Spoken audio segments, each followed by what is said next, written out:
I just watched the Summer House reunion on our friend Rob's Discord. I actually got on Discord to do a watch along. Wow.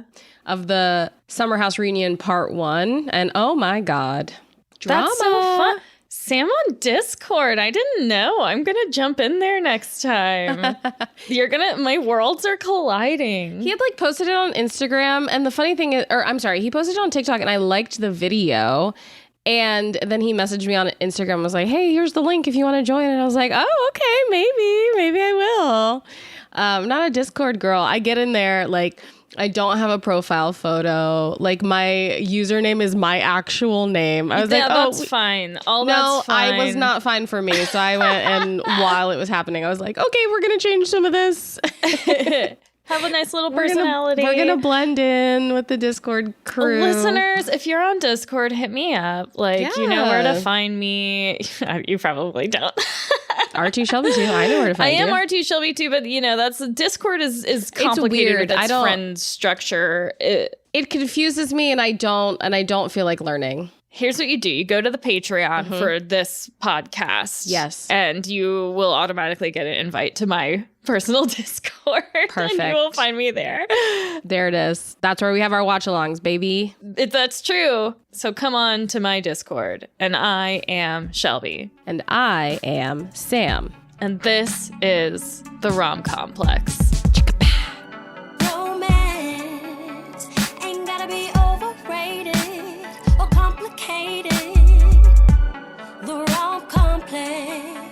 Welcome, we're glad you made it, but don't be shady.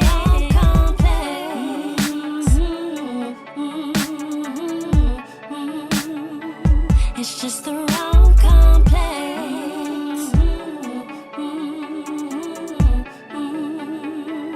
It's just the wrong complex. I hope people couldn't hear me pounding my chest. I was so emphatic about joining Discord. James, edit that out. No, keep it in. Keep it in.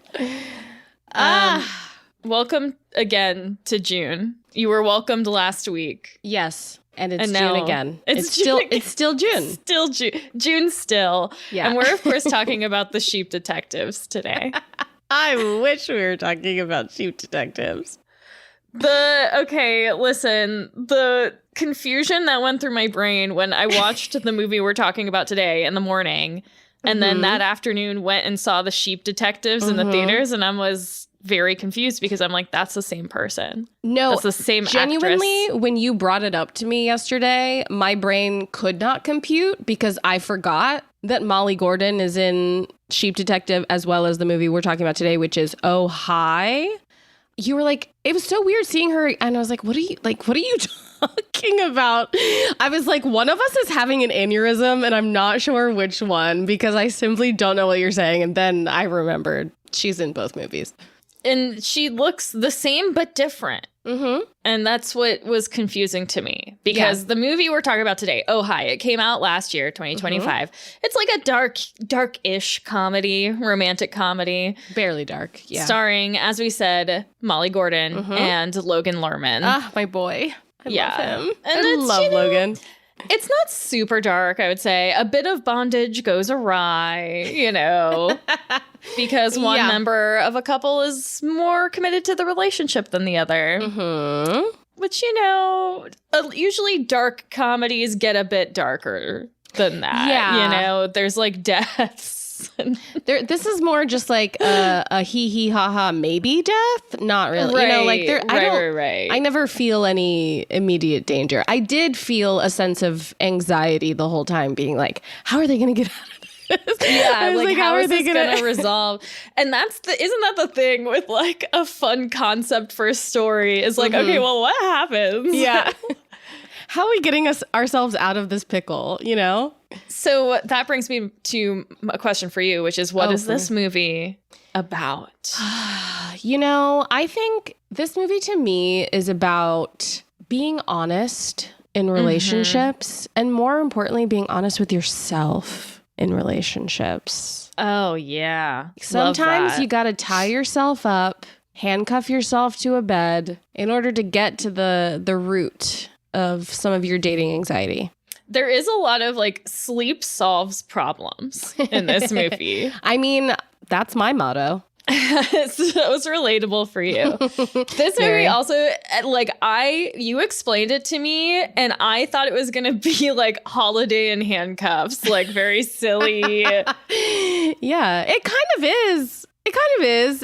Not as like cheesy as something like Holiday in Handcuffs, where it's like the acting is better, you know? Like, it's not... Well, I found this to be, like, pretty grounded for a movie where someone holds the other person hostage for a weekend. For real. But, like... I was like, okay, like, I see, and I know we'll get into, like, the plot later, but genuinely, like, you and your boyfriend as the couple friends that come to help her. Because I was like, no, not that I personally would do this, but I could see a situation in maybe where I did something like this and needed, so it felt like something I would do. Like, I'm like, oh, wait. It's like the worst version of something maybe you've done a little bit of. Right. You know, we've all gone a little far. Yeah. Occasionally. Yeah, but our intentions are always good, you know? That's right. We never take it too far. Okay, so this movie so what I was getting to is I did not expect it to be this funny. Like, I really enjoyed the humor of this movie. It's very funny. Actors killed it. Hilarious. Which is just so fun, too, because, like, I feel like Molly Gordon is one of those actors that, like, whenever she does something really, like, big mainstream, you don't really get to see her personality all that much in the roles that she's doing. I would even argue in Sheep Detective, she didn't really do much in that movie. But, like, The Bear, right? Classically, everybody fucking hates her character on that show. She's in The Bear? Yeah, she plays, like, the love interest to what's his name. And that's why everyone hates her, because they're like, no, Sydney and Carmi need to get together, you know? So she's, like, the obstacle. But also, aside from just that, like, her character is so, like, nothing. Like, she doesn't have really that. She's like a nurse. I think that's about as descriptive as I can get with who she is as a person on that show. So it's like you don't really get to see her like act all that much. And then you put her in stuff like that one movie Theater Camp where it's like very much a theater kid experience. And you're like, oh, wait, no, she's fun. And then you see her in something like this and you're like, oh, wait, okay, she's good. I like her. Yeah, she's quite good. And she and Logan Lerman have great chemistry for this. To the point where, you know, their chemistry is maybe too good because the movie starts out and we have a couple, Iris and Isaac, and they're doing that classic trope of like singing together in a car while they're on their way to like a new weekend or a weekend away together. And I think we're meant to pick up that they're a new couple. This is like their first weekend away. This is their first weekend away. So we're not sure exactly like how long they've been together, what their status is. But based on everything we're seeing, they seem pretty like committed to each other. They've got great chemistry, you know? And so they stop to get some strawberries on one of those little side of the road stands. And the strawberry lady is flirting with Isaac like a lot. So hard. So like, hard. A lot. Yeah. Yeah. Unfortunately, Isaac is then driving and reveals that he's a terrible driver by immediately crashing into the strawberry stand. I'm like, that's like instant karma. Don't flirt with some girl's boy. First of all, you don't know, boyfriend, husband, whatever. Clearly he's taken, he's with someone, and you're just like openly flirting with him in front of the woman he's dating. So you get your farm stand out in Strawberry Land, we don't have those kinds of monogamous rules. Oh, you're so right. They didn't have to buy all the strawberries, which I think is fair. I mean, you run into my stand, you buy all of them. You break it, you buy it. Dude, if that happened to me, I would be like, I would rather this not be happening right now. Yeah. I would prefer it was not happening. But now we move on. So they get to the house where they're staying away and they do, you know, the coupley things that you do. Have sex, read together. Oh, so romantic. Oh, so romantic. They're one of those couples, you know? I am too. Just same. My boyfriend finished the first book that he's read in like years and I'm so proud of him. Like, it's such a huge accomplishment. LOL. You know when you've been in like a reading rut and then you finally get one in and it's like, holy shit. It's so hard. Mm-hmm. Anyway, they're doing the coupley things. They're reading together. They have dinner. He like cooks scallops. Oh my God. A man who can cook. Wow. Green flags all around. Yeah, love that. Mhm. And they also get yelled at by a weird neighbor who thinks they're like having sex in public. Literally, why was David Cross in this movie? I don't know, but It maybe made he zero knows. sense. Maybe there was like another like a plot line that just got cut for time on the Right. movie. The movie is 90 minutes, which is great. It's like an hour 38 yeah, or something like it's that, really which is good. fantastic. We love Great it. length. Mhm. Yeah. Perfect length for a film, as we've said.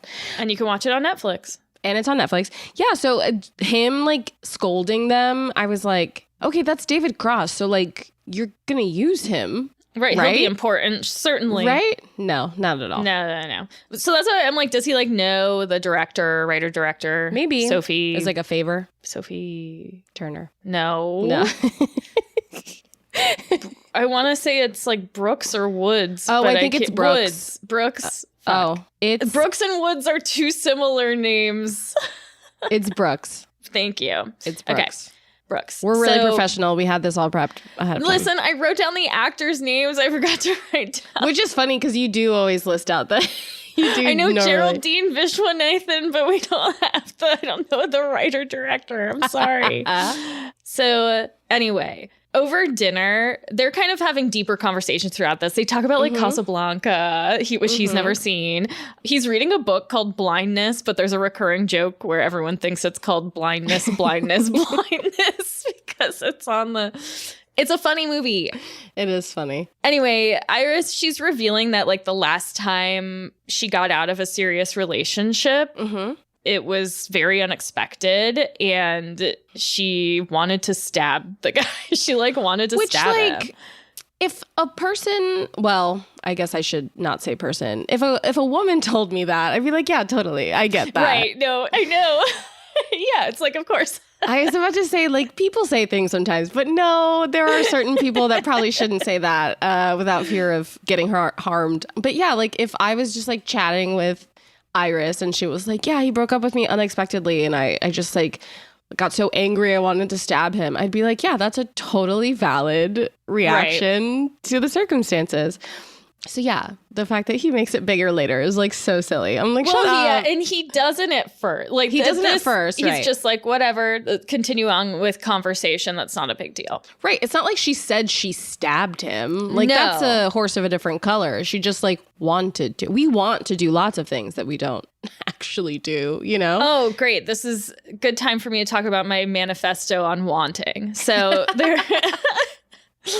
there are two different kinds of wanting. You can want things of like, yeah, I want a brownie sundae. Like if Ooh. one just plopped up magically in front of me, that Damn, would be now amazing. I want a brownie sundae. Right. That's the first kind of wanting. But the second kind of wanting is like, I want this thing, so I'm actually going to do the stuff necessary to get it. Mhm. To do it. It's like she just kind of wanted to stab him. Yeah. This is the first kind. She wasn't going to go get a knife. Yeah, exactly. You have to show intent. There was no intent. It's not like she was like, I wanted to stab him. I even bought a knife. No. It's just you can say whatever you want. It doesn't, whatever. Anyway. First Amendment. Yeah. And he's along with this, just not taking anything of it. But that night, of course, after doing their whole coupley things all weekend so far, they find some kinky sex items in the house. Yeah. They also find some like Quaker items, is like, right? Doesn't they open like a the closet? it's like the chairs are hung in the Quaker style. Yes, but then in the closet there's like old timey clothes hung up or something silly. Yeah, maybe costume stuff. Yeah. So But with like bondage equipment with yes. it. I mean, anytime I see a bonnet, I need bondage. So Yeah, bonnet and bondage, they go well together.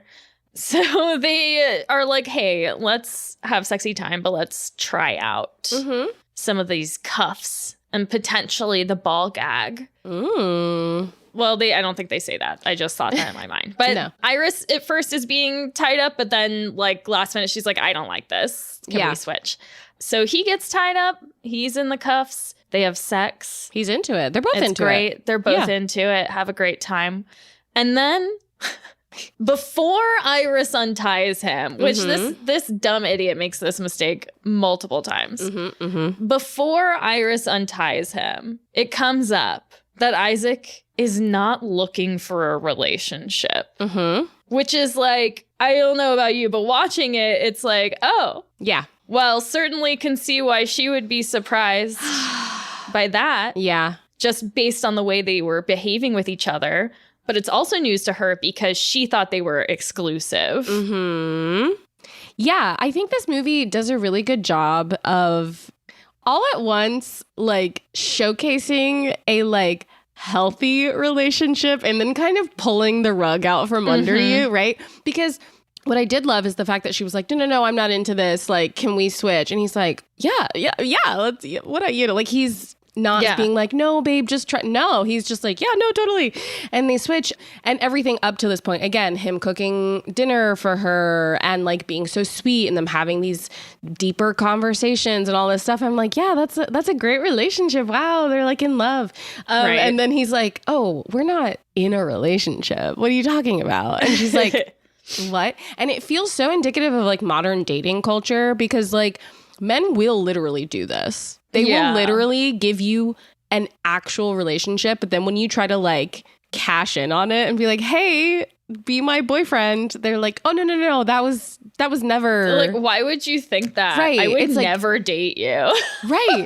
And it's like, you told me you're like mommy issues. Like, what do you mean we're not in a relation? Like, what do you, I've helped you through like, I don't know, fucking getting sober. And what do you mean we're not like in a relationship? What are you talking about?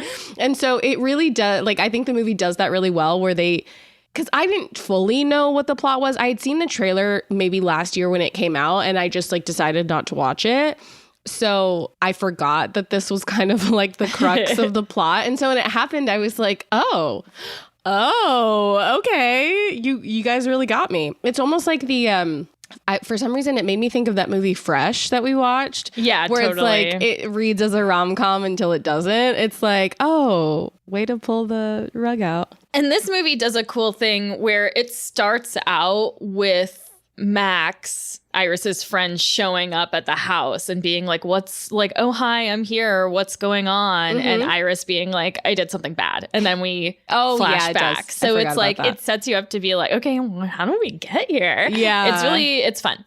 So yeah, they go through this whole conversation of Iris being like, I thought we were exclusive. I said I didn't want to have unprotected sex if you were also like having sex with other people. And he's like, no, you said you didn't want to have unprotected sex if you were also having unprotected sex with other people. Like basically purposely misunderstanding what she said and being like, it wasn't exactly what you said, so. Oh my God. The well actuallys or like the technicalities. Like guys like this live in technicality. It's like, technically we weren't together. It's like, it's still fucked. Like that's still fucked. So she's still, hasn't done anything too wild yet. She leaves him tied up.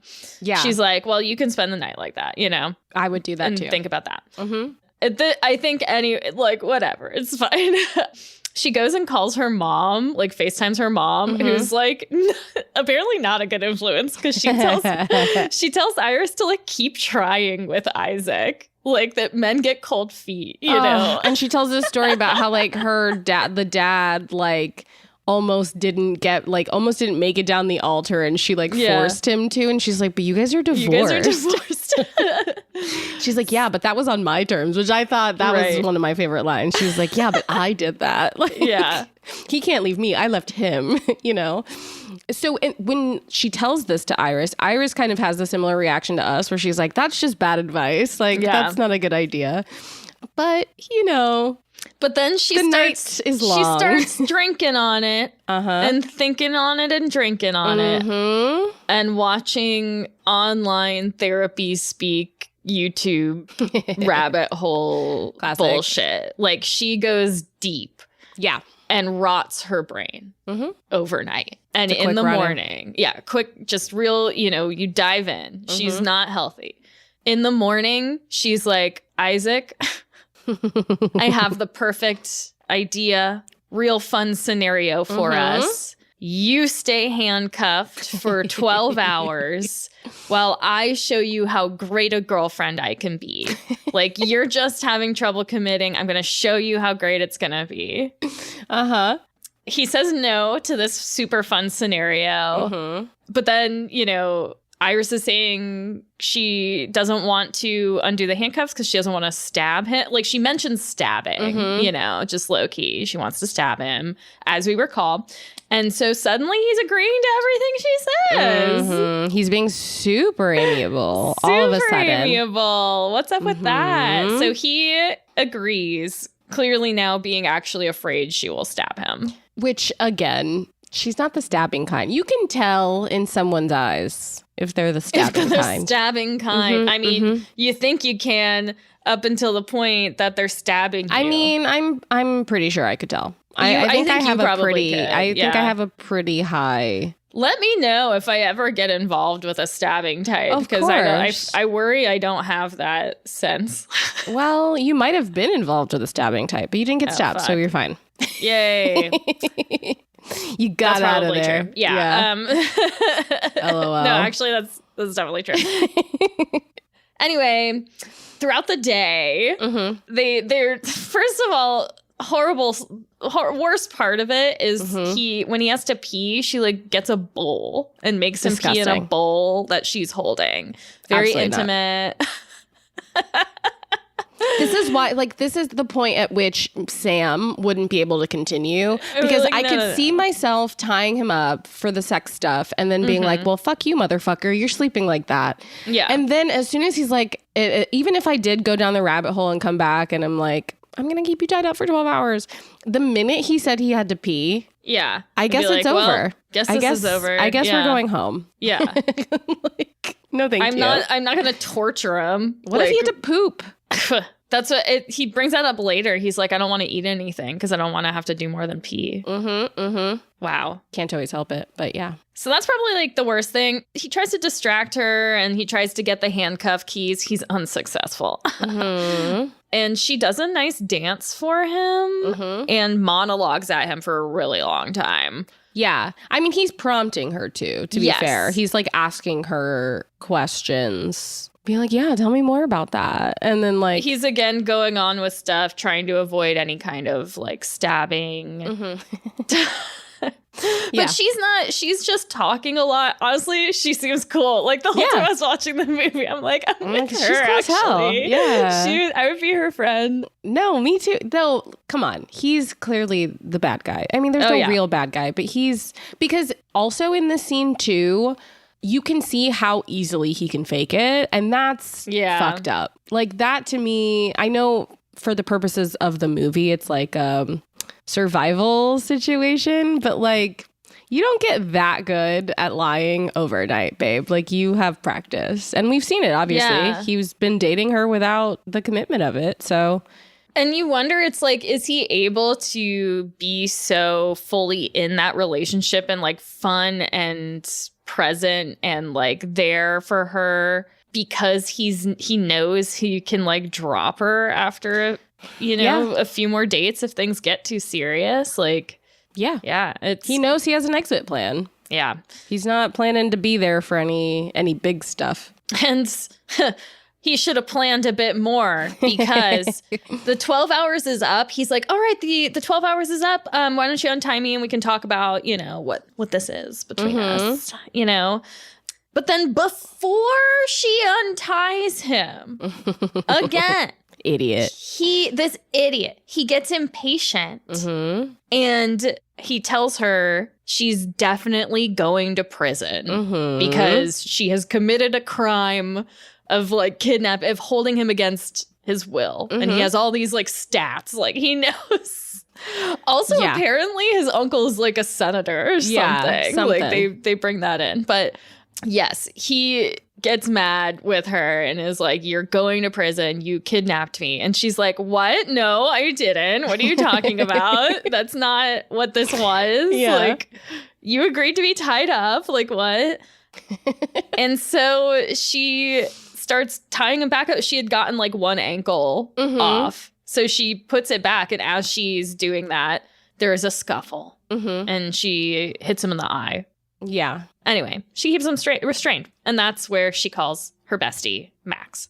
Listen, we all need a Max. It's also, this is the actor that was in that Heartbreaks Hotel. No, the gallery. Broken Hearts Gallery. Broken Hearts Gallery. Thank you. Yes. She's really cool. Names. I like her. Yes, she is really cool. She also has one of the funniest lines in the movie to me. Because Max gets there, who comes in, assesses the situation, is like, wow, this is big, you know?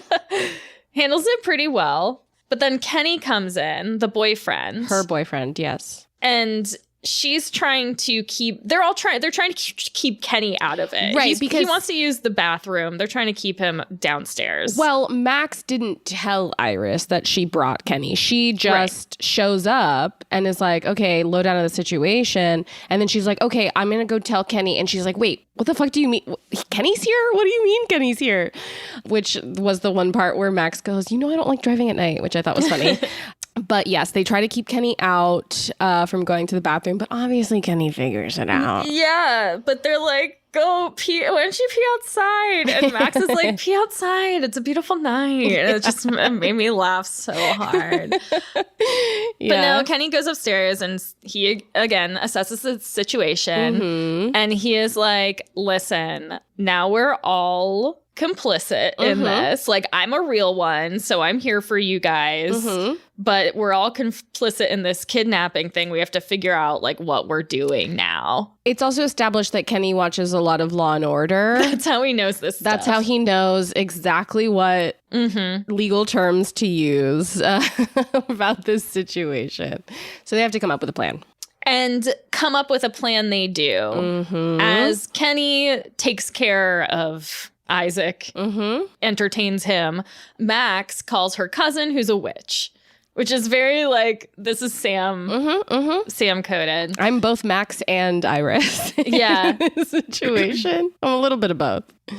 The cousin's a witch, and she's like, perfect. We're going to make a potion that will make Isaac forget the last 2 days. And they're like, we're out of other options. This is really the only plan we have, which I love from like a writing perspective too, of just like, I don't know what happens next. I guess they do a spell. Yeah. I do love it too, because when Iris is like, a spell, like, what are you talking about? Like that. Right. She's like, is this really the weirdest thing that we could do in this situation? Yeah. Like, I think this situation kind of calls for a little witchcraft. It's funny because earlier they're talking about, they're like, oh, we'll have to kill him. Yeah. And they're like, no. And he's overhearing that. Which is funny. And they're like, obviously we're joking. Right. But there's a recurring thing that for Iris and Max too, it's hard to tell when they're joking because they give that very deadpan delivery. They're like, we're in the woods. We could bury him anywhere. There's nothing but dead bodies out here. And they're not wrong. Listen, they're not wrong. An argument can be made. So they decide they're going to make the potion. Yeah. But obviously, Isaac doesn't trust Max nor Iris to give it to him. So they recruit Kenny, who's obviously in on it with them, to give Isaac the potion. And then they tell this plan outside with the they're window talking to about the it bedroom open. With the window to the bedroom open. Right, which we don't know technically yet. They're talking about it outside. We know the window's open. Right, we know the window is open and they're talking outside, but we don't know that he can overhear. So they give the potion to Kenny.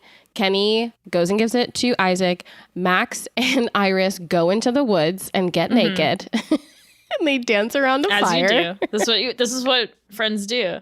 It's called witchcraft for a reason. Okay, you think you do witchcraft with clothes on? No, you don't. So they do it. They do it. They do the spell. They do their little naked dance, and everybody in the house goes to bed. So then we cut back. We see the third date that Iris and Isaac went on, which we know from Iris talking earlier. That's like when she fell for him, really. Like when she, was like really into him. Right. Because anyway, we see it. She shows up. She's upset about something and she had a bad day or whatever. And he's just really cool about it and makes her feel normal and supported and nice and like kisses her and they have a great time. And then it cuts to him like waking up. It's like, oh, he's waking up at the house. Yeah. And he's not tied up anymore. He's not tied up anymore. He hears Iris singing and he finds her and she's like dancing and singing seductively. And once they're all close together, she gets up in his ear and whispers that she hates him. Yeah. Hell Kinda, yeah. Sometimes you need a dream to tell you things. Isaac wakes up. For real. Obviously, that was a dream. Yeah.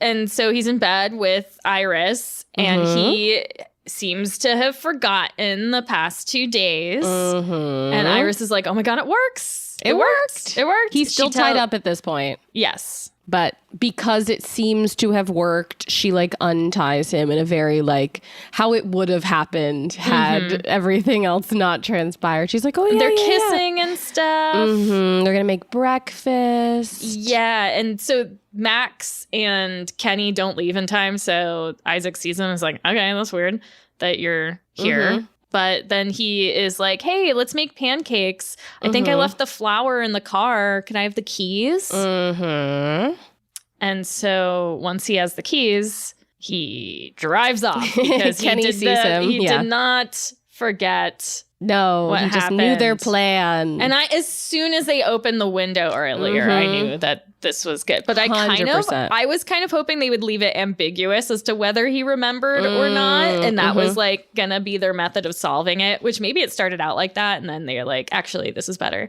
Yeah. So car drives off. Iris doesn't know what to do. They're like, we're all gonna go to prison. So Iris goes to sleep. Like, that's literally what she does. She's like, I can't do this. I'm exhausted. I need to go to sleep. Okay, hear me out. When has that ever not worked? It helps. It does help. It helps in any and every situation. Take a nap. Sometimes that's all you need. I know I'm a Taurus, so you're kind of getting a little bit of a biased recommendation here, but have you tried napping? It fixes all your problems. Well, it did fix their problems, sort of, because they get a call from the sheriff. Oh, no. But it's not they're getting arrested. It's that they found her car crashed into a tree. Crazy. And no one's in the car. So like, oh my God, where is Isaac? We knew he was a bad driver. Yeah. From earlier. It had been like raining when he left, whatever. Classic. So Max and Kenny are like they're getting in their car, heading toward where the sheriff found this car. And the weird neighbor, dude, played by David Cross, stops them and is like, hey, I heard like yelling in the woods however many hours ago. So Iris is like, okay, that must have been Isaac. She goes out into the woods following that lead. And she finds him. Yes. Hooray. Under a rock or something. He's like, yeah, he crashed and then he tried to make his way back. And then he got lost. And he broke his phone ankle. Died. Yeah, everything, classic. All the stuff. Yeah. And she gets there, she finds him, and she apologizes to him for keeping him locked up all weekend, maybe overacting a little bit. And he describes his dream. He's like, I had a dream you seduced me and then told me you hated me. And he kind of is like, oh, if it happens to me, I understand it now. That like, that's what he it feels like what he did to her, you know? I mean, there is also, we forgot to mention it, but there is a conversation between Isaac and Kenny where they're talking about the whole situation and like why Isaac doesn't do serious relationships. And Kenny's just like, yeah, maybe that's something you need to work through. Which I found so funny. But he basically was saying like, oh, you get invested and then all there is disappointment or something. Like, that's the only thing left. And he's like, yeah, man, I think you should talk to somebody about that. And he should. So I think that also helped. But yes, I think the dream and that conversation made him realize, hey, what I did was kind of fucked up. Yeah. He confesses that he's afraid of love. He's afraid of it falling apart. Because when you have love and then it falls apart, it's like really messy. Yeah. He's got the Anthony Bridgerton type, thing. No, first of all, no, he doesn't. Anthony Bridgerton would never do this, first of all. He would just marry the wrong girl. It's different. It's different. Marriage is a type of bondage. So anyway, Iris, she's done the right thing. She's called the sheriff and the ambulance and everything. And the ambulance comes. And as they're putting Isaac into it, Iris makes an inside joke, like referencing Casablanca and High Falls where they are. But he does not get it because they were not meant to be together. Nope. But she's just like, I made my inside joke. And she's like, he gets in the ambulance and the movie ends on her, smiling face. So, I mean, we can assume she doesn't get arrested for kidnapping. I would hope. I don't think I would hope so. Yeah. And yeah, he's just gonna go get checked out and do this to the next unsuspecting girl that he decides to date. I hope he learns. I do as well. I think the chances are very slim. Because I don't think he's gotten, like, I think he definitely shows growth in the movie. I think he definitely can, like, by the end, he realizes, like, oh, yeah, what I did was kind of fucked up. Yeah. But I don't think he's, like, aware enough to, like, stop the pattern from repeating again. Because also, it seems just from the conversation about, like, not being exclusive that he's still actively dating other women. So it's who's to say that he's not at the same level with one of them that he was with Iris. He actually has a trip planned next weekend. Exactly. With one of them. Also, like, that's expensive. Like, how much money does this guy have? That's the other thing is, like, if I'm not exclusive with someone, I'm not going on a trip with them. I mean, come on. But also think about how much money it costs to, like, date at multiple all. People. Yeah, multiple people at once. You're talking about how many dinners are you paying for? Drinks. This guy takes them on trips. That's a lot of gas. Gas is expensive right now. Yeah. Well, do you think maybe he's wealthy enough to sustain it? Maybe he's looking for a polyamorous lifestyle and he has the money for it. He doesn't. There's no way. There's no way he does. He didn't even drive. That wasn't his car. It was hers. That's right. He doesn't have money. Yeah. So what would you say this movie is saying about modern dating? I don't know precisely. I think, like, from Iris's perspective, I think they definitely wrote a character who feels very realistic in that she is dating and looking for connection and looking for the romance that comes with, like, a romantic connection, like the trips and the, oh, he's cooking me dinner. Oh, we're opening a bottle of wine, like those kind of, like, romance book trope kind of thing. She's also really cool. Like, she picked a lock to find that bondage stuff. Like, she knows how to pick locks. And she's very funny, she's always very cool. She's always riffing. They're like doing fun riffs and stuff. I think a lot of people would be like, I would be so lucky to have to be tied up by a woman like that.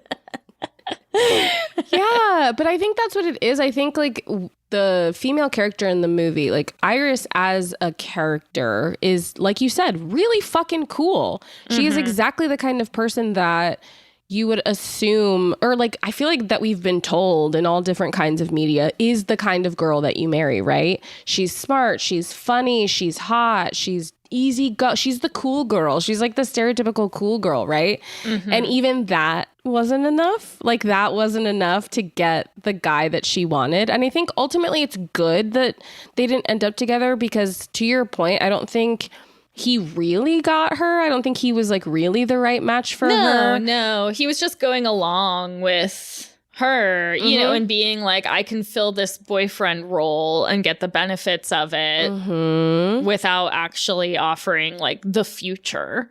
Exactly. And I think that is what dating is like today. Genuinely. I think, like, I know so many people who get into, like, casual relationships with men, and they will fully be like, yes, this is a casual, like, both parties, casual relationship. We are just hooking up. This is just like a sex thing that we are all agreeing to. And then they do that. But the man still wants to, like, they want the benefit of having a girlfriend. They want to be able to talk about their day and, like, all this stuff. And not to say that, you know, they shouldn't want that, but they want that without actually putting in the work and the effort to like have a relationship. They want connection so bad without any of the like stuff that you have to do in order to form connection with people. And so I feel like, and their solution to that, at least Isaac's solution to that, is like, I'm going to pretend as if I can offer the things that she's looking so for. that you can give me the things that I want. So that I can get the things I want. And clearly, you know, in this movie, he's seeing that's not really an ethical way to do things. Not And at all. if you come across the wrong person, like they're going to react badly to being treated that way. I genuinely hope that this entire situation, at least like I said, I don't think Isaac is fully at like the point of consciousness of like what he's doing, but I think at the very least it will like give him pause the next time he tries to like have a casual relationship with someone who has no idea they're in a casual relationship. Right. So that he, you know, isn't tied up and threatened, like his life isn't threatened, you know, like I hope it scares him straight. Life like that he's okay with like going on a casual weekend away with a stranger. I mean, I don't know. I guess they've I've been dating never... for like 4 months. It was like 4 months. Yeah. Yeah. She thought they'd been exclusive for a month. Dude. Heartbreaking. That's wild. Yeah. And then for him to like semantic his way out of, no, that's not what you said. You it said really like, is it's like gross. Fresh, where it's like he turns out to be a villain. Yeah. But like when it the difference hits. is he's not selling human Yeah. And then also he's not the one in danger of like going to prison. He's not the one actually committing a crime, but he is the villain, which is quite funny. It's a fun movie. I love the setup. I think that it you know, ended in a fun way. Yeah. And I think because he had that dream, I think the spell worked. I don't think it worked in the way they wanted it to work. It wasn't like an erase my memory spell, but he didn't have that dream for no reason. There was some witchy woo in the air. And as far as we know, I mean, we don't know what he does after he goes in the ambulance, but maybe he does not press any charges. What could they prove at this point, you know? Yeah. So maybe he's learned. So the spell did work. Even if he didn't forget, he at least kept and they didn't get in them trouble. Out of jail. Yeah. Yeah. No, I think so. But I think it's just like, it's just a situation where it's such a gamble these days. To tie someone up. Yeah. You never know if they're going to call the police. It's such a gamble if they're going to call the cops on you or not. It's like, come on, guys. It's just a joke. Just laugh. But no, I think it is really a gamble. Like, I think I know so many people, a mutual friend of ours included, that thought they were dating a nice guy, and couple months in, they really just do a switch up and they're like, oh, just kidding. I was only doing that to get what I wanted. And now I have that, or you're too much work, or, you know, like there's always some like bullshit ass excuse, but it's just like, you really do think that you've found a nice person and, you know, you're on your way to falling in love or are in love or whatever the case may be. And it's just kind of like they do a switch up and you're like, who the fuck is this? Like, this is a completely it's a mask off situation. They take the mask off and you're like, oh, that's not who I was dating. That's the real person. That's the guy underneath. I have had that where I didn't realize someone was wearing a mask and they took it off and I'm like, okay, well, let's keep going with this. And that was very confusing for them. Yeah. But I think I'm more likely to be in the scenario where I'm like, surely this mask will come off at some point. And the mask does not come off because that's their face. Well, that's me. I expect someone to change and they don't, and they because don't. Why would they? Right. But I think I feel like it's becoming more and more common to like for someone to be in a relationship or like dating someone and for them to be like, oh, who is this? This is not the same guy. Yeah. It's awful and I hate it. And I just wish that, you know, everyone talks about like, oh, just being honest when you go into relationships. And I know sometimes it doesn't truly work because you could say, oh, I'm not really looking for anything. And you don't know that if the other person has like expectations still or whatever. But like then stop dating people that, you know, like, I don't know. Dating is such a fucking mess right now. It does seem weird and not set up for success. No. At least app-based kind of things. And Yeah. And it it's not shouldn't be nearly a battlefield. No. It's not nearly as funny as this movie is either. That's right. It's way less funny. Like, a lot less funny. Fewer laughs to be had. No laughs at all, one might argue. What age do you think you would most like this movie? I feel college. I feel like college age Sam would have eaten this shit up. She would have been like, get him, you know? Yeah. I have a very strong sense of justice, and I had an even bigger sense of justice in college. So yeah, I think that's her being like, yeah, that's your lick back, girl. Like, he fucked you over, you fuck him over. You know, I would have enjoyed that. What about you? Gosh, I want to say like now, I quite like this movie. Yeah. Maybe even like, 5-10 years ago. But college, I think I would have been too not enough on her side. Where it would have been like, what, you can't tie someone up. My sense of justice would have been too the other like way legal. around? Yeah. Yeah. Of like, no, it doesn't, she should have just, accepted. Nah. She Not should go me. to prison. Maybe the ambiguity would have been too complicated for me. I will say it did still stress me out, and it probably still would have stressed me out had I watched this in college, because it is stressful, especially because it's like, I've never seen this movie before, so I don't know how it's gonna, like, Right. guys, I know it's all fake. This is all, they're actors. This didn't really happen. This didn't really Yeah. happen. I'm aware. The sheep didn't really solve the crime. Yes, they did. Shut up. But I still felt that, like, how are they going to get it? Like, it almost felt like I was an accomplice. Like, I was there and helping them get away with this crime, and I was going to go to jail. I think that's a credit to the film. I think so, too. Like you Good said, work. it's very grounded. It's very, it felt very real. And it felt like the person writing it had lived experience. It didn't feel, Yes. you know what I mean? You know, sometimes you watch these movies and you're like, you've They quite know their literally way around never- a ball gag. Exactly. And some handcuffs. Yeah, totally.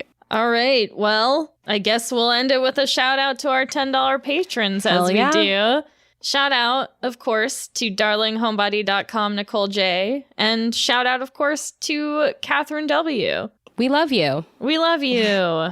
And until next week, remember to keep falling in love. With yourselves. Bye. If you'd like to find the Rom Complex on social media, head on over to Instagram or TikTok at the Rom Complex. You can also find us on our website, theromcomplex.com, where you can have access to all of our latest episodes and links to our social media pages, as well as Patreon. That's right, our Patreon is at patreon.com/theromcomplex. Head over there and you can sign up for any tier and gain access to mini episodes, tarot readings, watch-alongs, and more. And of course, if you're a $10 patron, we will shout you out on every episode. Thanks for listening!